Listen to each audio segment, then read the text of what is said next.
সৈন্য সবাই আজ আমাকে ত্যাগ করেছে, রাজ্য থেকেও উৎখাত হলাম।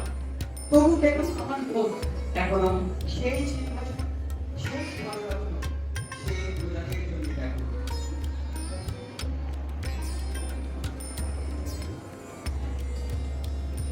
মহর্ষি তাকে সুরত রাজ্য হাই, তবু আমার মন শান্ত হয় না।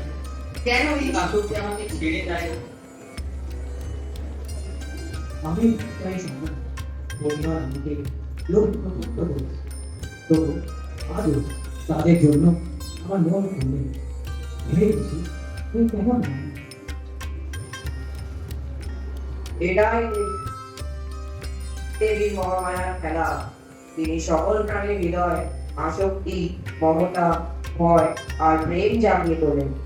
তার ইচ্ছাতেই সৃষ্টি, পালন ও লয় ঘটে। যিনি দেবতাদের রক্ষা করেন তিনিই এই মহামায়া। তাকেই পূজা করো, তাকেই আহ্বান করো, তবেই তোমাদের গ্রামীণ অবসান হবে।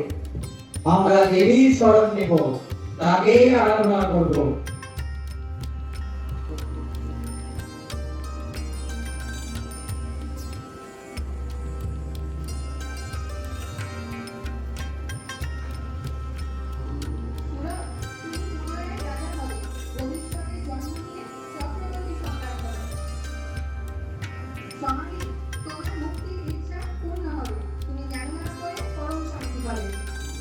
জয় মা সত্যি জয়, জয় মা সত্যি জয়, জয় মা সত্যি জয়।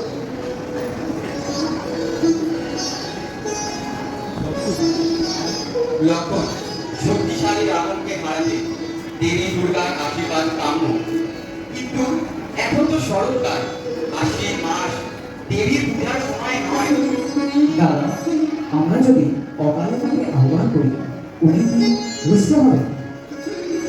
শুনেছি দেবী 108 নীল পদ্মের অঞ্জলি এবং কঠিন তপে সন্তুষ্ট হয়ে ভক্তের ডাকে সর্বদা সাড়া দেন।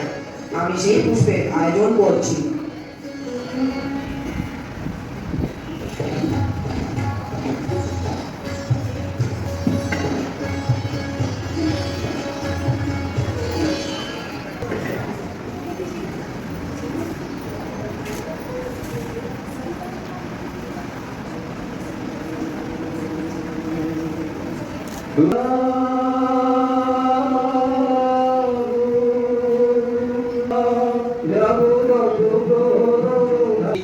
আমায় অনুমতি দিন।